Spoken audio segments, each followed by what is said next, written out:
Hi, I'm Maya Berry, and welcome to Viewpoint. Since 2011, the Obama administration has rolled out its Countering Violent Extremism Programming, or CVE. The controversial programs, which are modeled after similar, quote, interventions in the United Kingdom, presume that there is an identifiable path to becoming a terrorist and that an intervention to prevent one from conducting criminal action is possible. Community organizations have raised concerns at CVE programming and the American Muslim communities being targeted. Joining me with his analysis is Arjun Sethi. He's the Law and Policy Director at the Sikh Coalition and an adjunct law professor at the Georgetown University. Arjun, thanks so much for being with us today. Happy to be here. Thank you. One of the most difficult things I find in discussing CVE, or Countering Violent Extremism programs, is the presumption on the person that you're talking to say, well, what would be possibly wrong with countering violent extremism? So start a bit by just explaining to us the nature of these programs, why they were put in place, and how they've been rolled out in the United States thus far. Sure. The purpose of these programs is to counter radicalization within the Muslim American community, specifically identifying youth who are vulnerable to becoming violent extremists. I think these programs suffer from many deficiencies.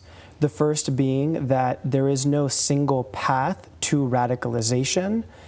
Scientists who've looked at radicalization have found that radicalization is a very individual-based process. And again, there are no constant factors in determining who is at risk of becoming a violent extremist. Two, the indicators that community leaders and law enforcement are using to identify future violent extremists are, in fact, activities that are protected by the First Amendment. So, for example, we've had situations where community leaders have construed innocuous behavior like growing a beard, wearing a hijab, attending a protest, protesting U.S. foreign policy as indicators that a young Muslim American youth might one day become a violent extremist. Not only are these not indicators of future violent extremism, but all of those activities I just described are protected by the First Amendment. I think most importantly, and this gets lost in the conversation regarding CVE, is that the programs are entirely incommensurate with the threat posed, meaning Americans are 7 times more likely to die at the hands of a white violent extremist, roughly 1,000 times more likely to die because of gun violence. Yet I do not see the FBI in any form or shape looking to combat gun violence in U.S. schools or the threat posed by other kinds of violent extremism. So I want to come back to that because I think that's a critical part of understanding why there's been so much community pushback on this programming. But part of what there seems to be a period where there was discussion of these programmings and looking at the models overseas, and then this White House summit that took place in 2014 that really aggressively rolled out the Obama administration's policies on these. What kind of shift have you seen, both in Washington and in terms of the way that these pilot programs are operating now, before and after the summit, and in practice, what has it meant for the policy discussions about the subject? In my view, the summit was the Obama administration's decision to champion these programs. And in many ways, the summit emboldened law enforcement, it emboldened the FBI, and it emboldened particular community leaders to promulgate and further these programs. And sort of walking through sort of what CVE looks like, it began with pilot programs in 3 American cities, Los Angeles, Boston, and Minneapolis. Community leaders were asked to be the eyes and ears of law enforcement to identify early indicators of violent extremism and then report those indicators, report the individuals who were exhibiting those indicators to law enforcement. According to Lisa Monaco, President Obama's Homeland Security advisor, those indicators include traveling to conflict zones overseas, becoming confrontational at home, and ideological differences, right? I was a youth, and I used to have ideological differences with my parents, right? That by no means that I will one day become a violent extremist. So by large measure, I think these programs were a failure.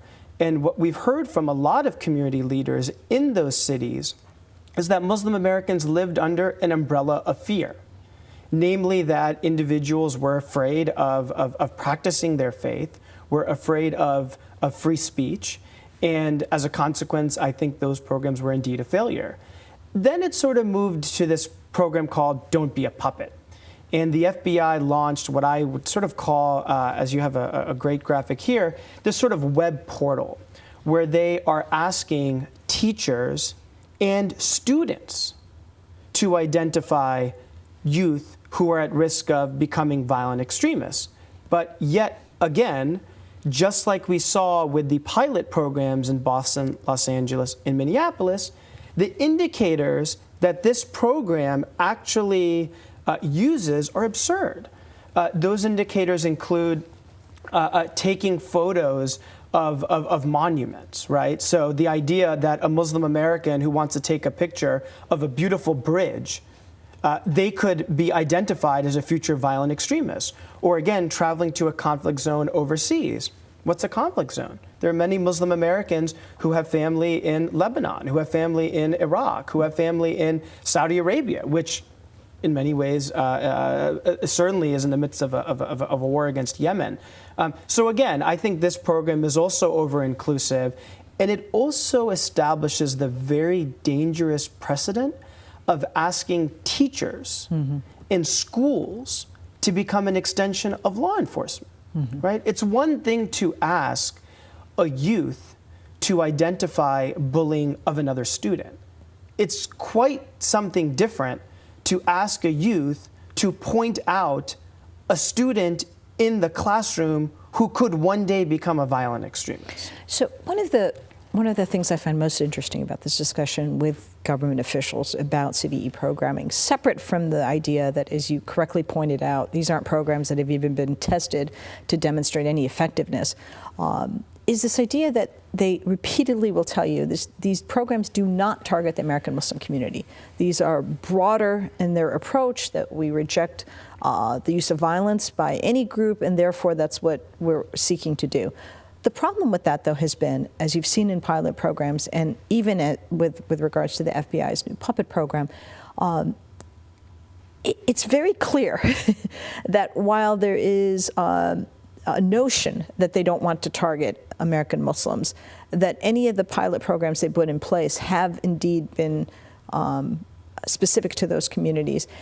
How has that been part of this pushback, or has it been? I mean, are there administration officials actively aware that this is how these programs are being rolled out, therefore they should be concerned that these CVE the one thing I'm struck by is the amount of Secretary Johnson visits that have taken place to mosques and community centers where there are concentrations of Arab Americans and American Muslims, and the conversation is, thank you, you guys are wonderful, and please don't pay attention to ISIL as part of that narrative. I mean, really feeding into this idea that there's a community here that one needs to be cautious at a minimum and potentially suspicious of.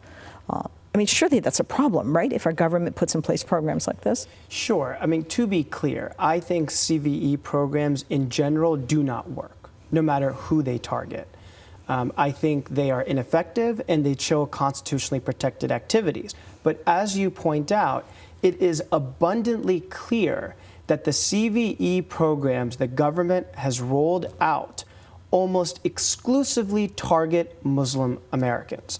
And we know that because of meetings that, for example, I have participated in with the FBI, where they have basically conceded that they are not working with other groups, that they have not met community leaders from neo-Nazi communities, from white supremacist communities, from the animal rights activism community.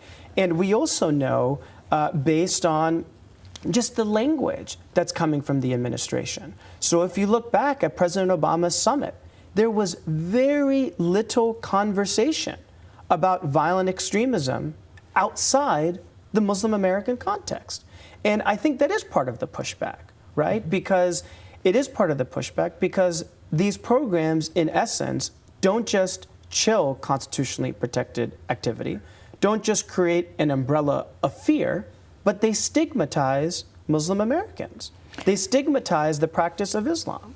We have seen since the White House summit a significantly more aggressive programming in the area of CVE.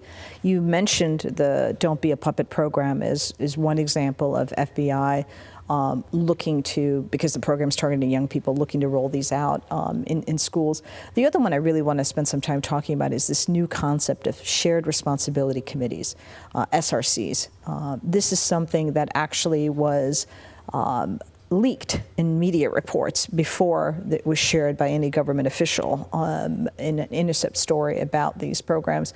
Talk a bit about what this idea of an SRC is and how it's sort of, frankly, the logical progression in some ways of where CVE programming could end up.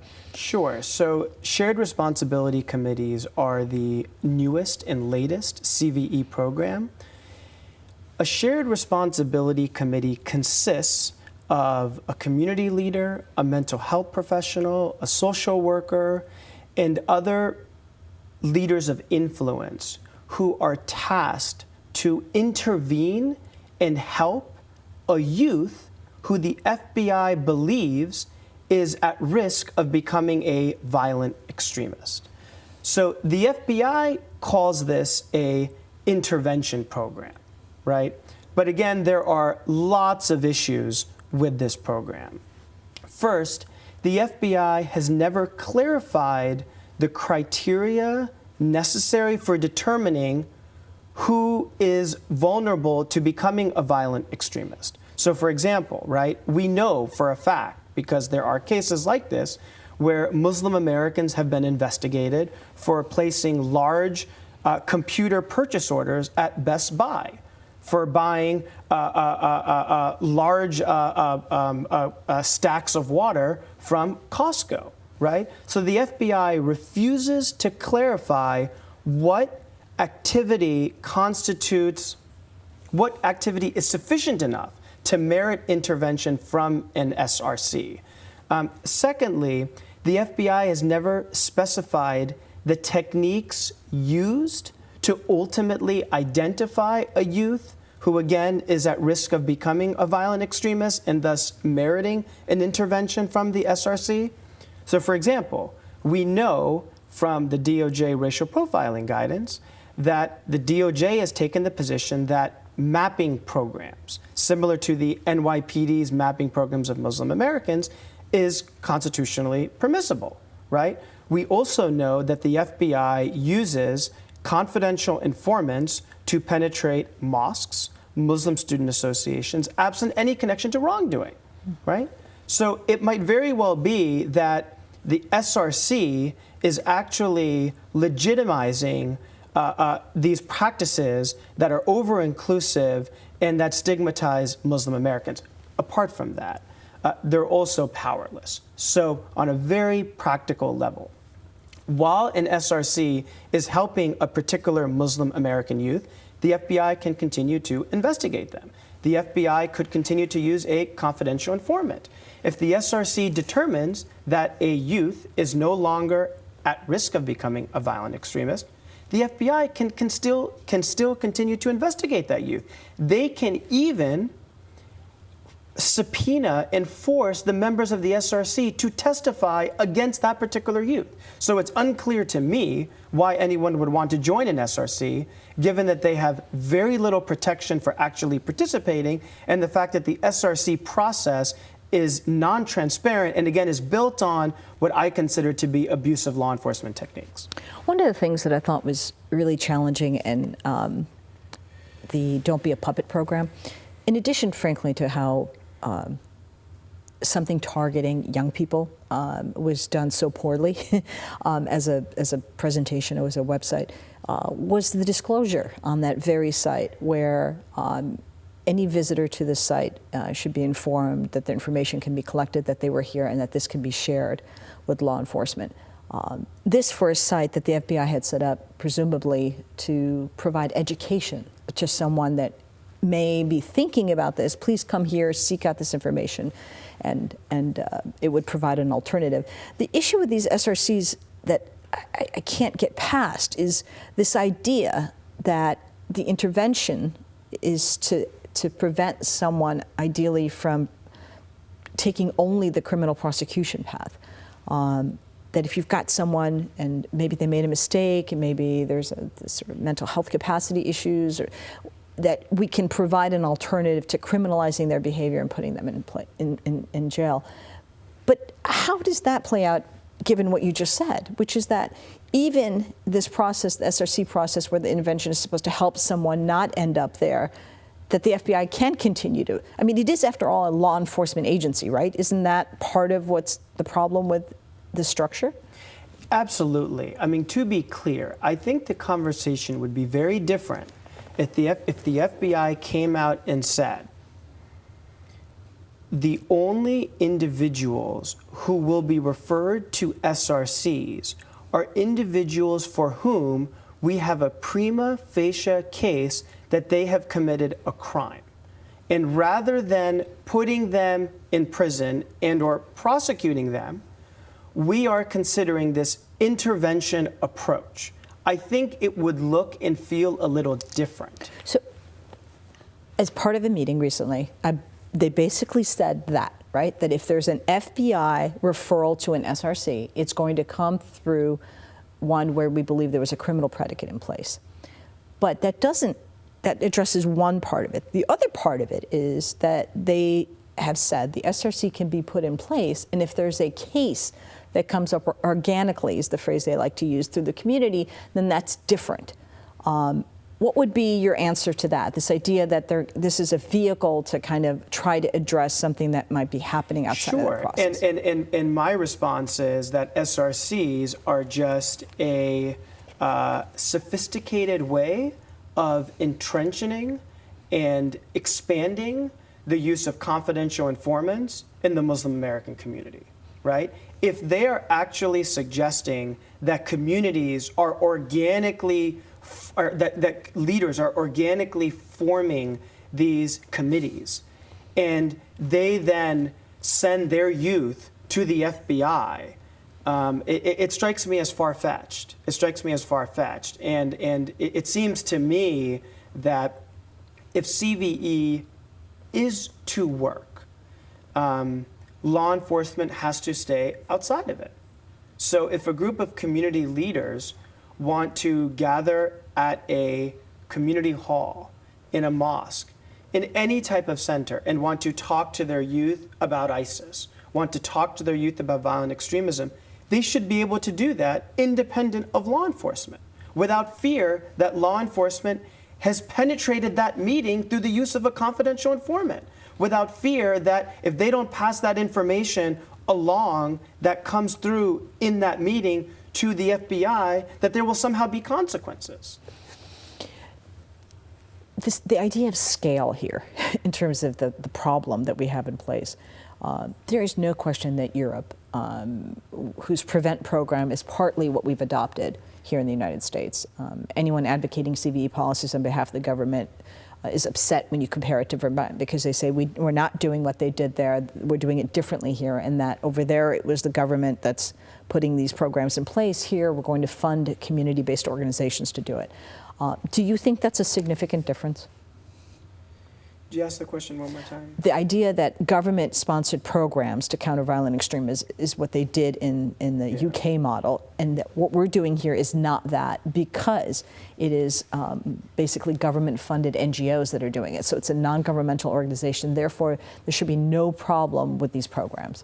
Yeah, I mean, for me, it's in many ways the same thing. What the FBI is trying to do is basically turn community leaders into an extension of law enforcement, when in fact community leaders do not have the training, do not have the toolkit to identify youth who are at risk of becoming violent extremists. Neither does the FBI, to be clear, but they also do not have the ability to distinguish between extremism, again, which is constitutionally protected, and violent extremism. So I think both models are failures. I also think that the reason that the United States government is looking to pass more of that burden onto community leaders is because it insulates them from a lot of the First Amendment concerns, right? So if community leaders are doing the policing, if community leaders are chilling the free religious expression, free speech, prioritizing one version of Islam over the other, there might not be a constitutional violation. But if the government was doing it, it might look very different. Part of what I struggle with in understanding the way this is all played out is that there is a very real foreign fighter program and a problem in a post-ISIL environment taking place in Europe. We have not seen that here in the United States anywhere near the same scale. Yet we saw Congress appropriate $49 million last year and $50 million this year, specifically for CVE programming. Do you see an examination of these issues becoming part of the public discourse on this, or is it just now accepted that there is such a thing in CVE and everyone should fall in line with these programs? I think it's the latter. I mean, we have had the government has refused to provide consensus, concrete numbers on how many Americans have wanted to join ISIS. Just today, I heard that FBI Director Comey said that right now, only one American a month wants to join ISIS. And yet we have pilot programs across the country. We have budget appropriation bills funding this work. We have community groups whose entire budgets are based on this programming. So as far as I'm concerned, again, back to where we started, one of the greatest problems with CVE is that it is incommensurate with the threat posed. You are many, many, many times more likely to die from gun violence than you are to die at the hands of a Muslim violent extremist, and no one wants to mention that. Why do you think that hasn't pierced through the honest sort of intellectual conversation or debate on the effectiveness of these programs? This particular point, I mean, the scale point. Yeah. I think in many ways it's because CVE is just the latest example of a law enforcement program that profiles and or myopically targets Muslim Americans. So for example, look at the U.S. watch listing program. The U.S. under the U.S. watch listing program, you can be branded a terrorist if you are a known terrorist or if there is reasonable suspicion to believe that you are a suspected terrorist, right? So the standard is extraordinarily elastic. And as a consequence, we know from leaked documents that Dearborn, Michigan, right, which I believe has a population of roughly less than 100,000 less than 100,000 people, has more watch-listed residents than any other city in America except for New York. Why? Because Dearborn... A population of millions. Exactly. And it's because Dearborn, Michigan has a huge Muslim American, Arab American community. When you look at the NSA data collection programs, again, we know from leaked documents that although everybody was being watched by the NSA, some communities were being watched more than others. What communities, you ask? African American protesters who were part of the Black Lives Matter movement and Muslim Americans who tend to have strong political views. So we know the executive director for the Council for American Islamic Relations was being monitored. We know that a former Muslim American who was an advisor to George Bush, who ran for political office, was being monitored. So I think, and of course you have the NYPD mapping program, which didn't yield a single lead. So I think CVE is just the latest example of a series of over-inclusive programs that target Muslim Americans, but as time has passed, more and more Americans are willing to tolerate it because it's gone on for so long. The issue, you mentioned Dearborn, Michigan, and you're right to point to that observation because it's one we've discussed frequently to highlight the startling discrepancies in how we look at the national security issues. Secretary Johnson was recently in Dearborn, actually, and it's become, as part of CVE programs, I would say it's become apparent that when we see Secretary Johnson or FBI Director Comey, or even in the president's remarks, that when there are conversations to be had with the American Muslim community, there is the thank you for being wonderful Americans, and then immediately sort of that following that is please help us in the war against terror as part of the CVE frame. How do you think that impacts the sort of the community resilience piece that they seem to talk so much about? We want you to resist all this, but for the first time ever, we're also viewing you as this other that needs to be viewed differently.